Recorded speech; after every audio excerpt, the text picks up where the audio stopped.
L'exemple suivant, c'est un circuit électrique de type LC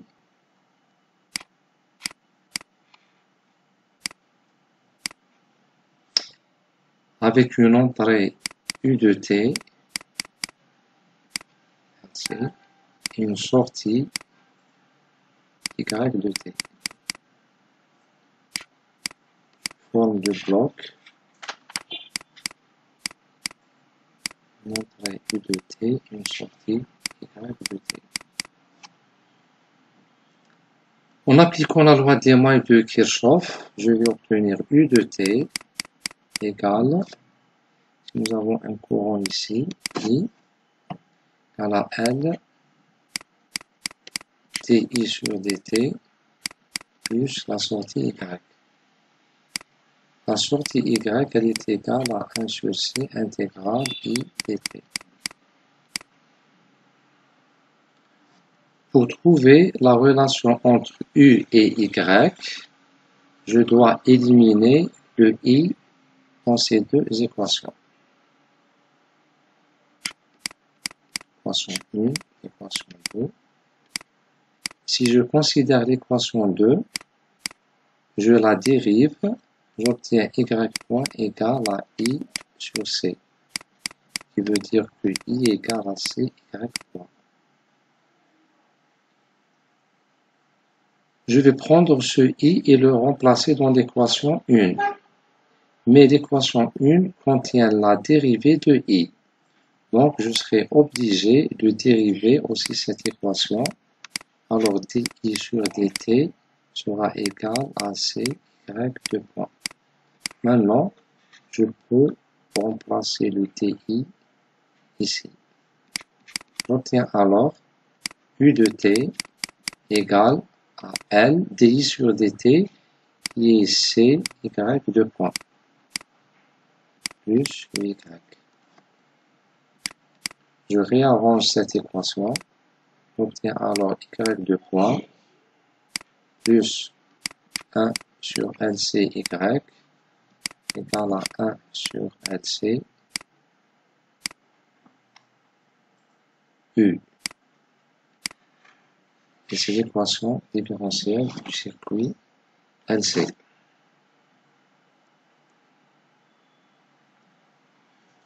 Pour obtenir la fonction de transfert,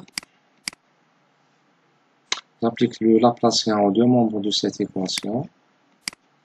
Donc S carré Y de S, plus 1 sur LC Y de S, égale à 1 sur LC U de S. J de S sera égal à Y de S divisé par U de S. Il va me donner 1 sur LC, S carré plus 1 sur LC, 1 sur LC.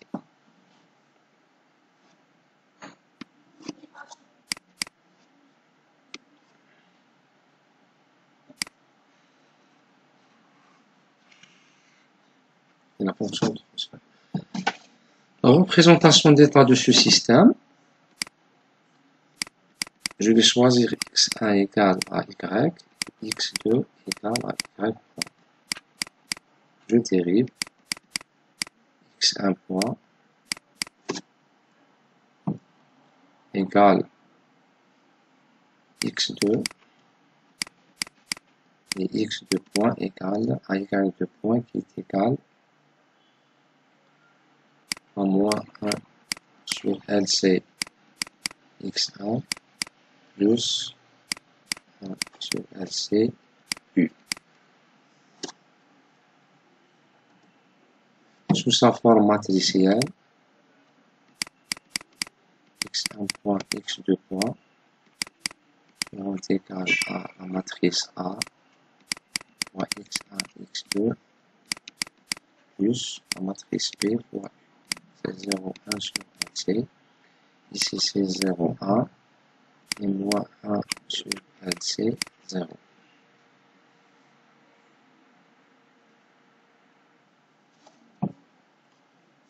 Le diagramme de simulation va être obtenu en commençant par la deuxième variable d'état,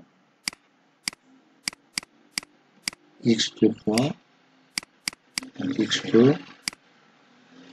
x2 point, c'est la somme de ces expressions-là.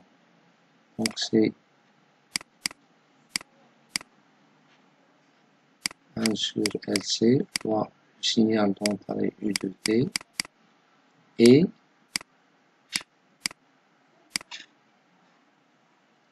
cette expression moins 1 sur LC fois XA. Le X2, c'est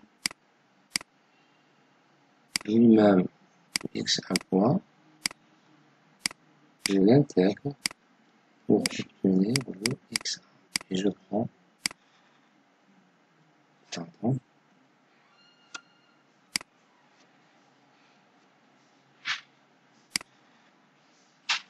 je prends le X1. Et le X1, c'est ma sortie.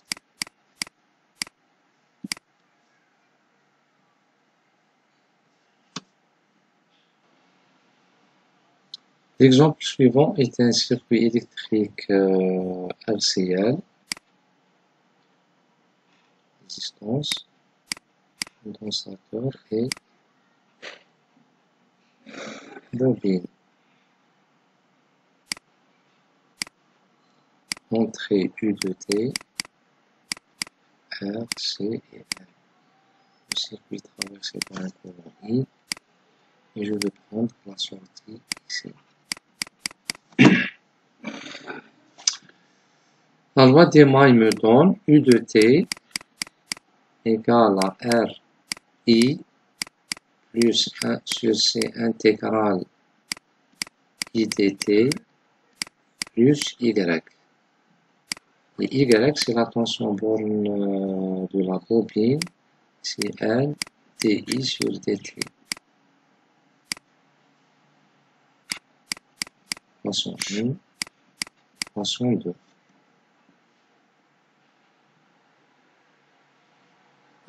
Pour que je puisse me débarrasser du I et de l'intégrale de I dans 1, je dérive l'équation 1. Je la dérive, ce qui va me donner U point égale à R dI sur dt plus 1 sur C I plus la dérivée de Y.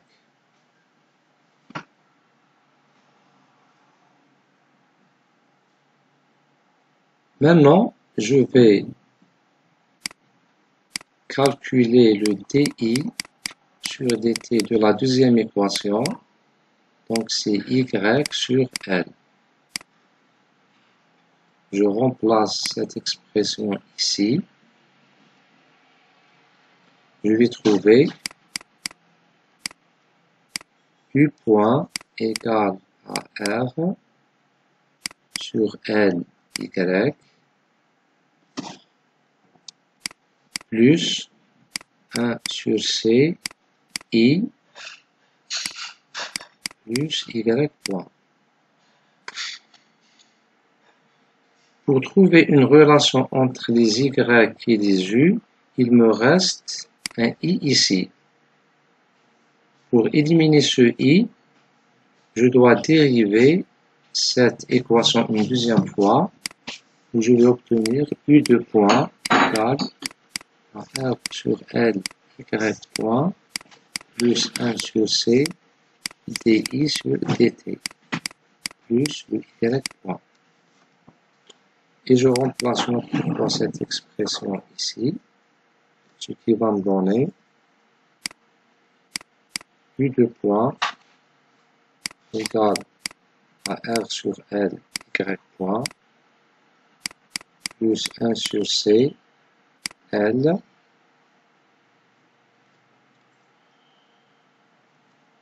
sur L Y plus Y point.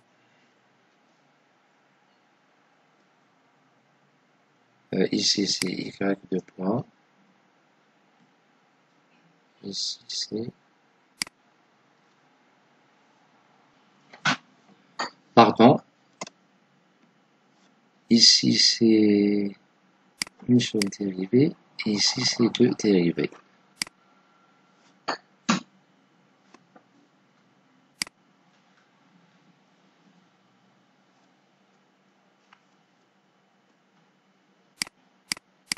Je réarrange cette équation. Y de point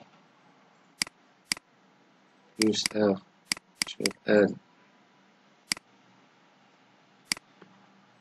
Y point plus 1 sur LC Y égale U de point.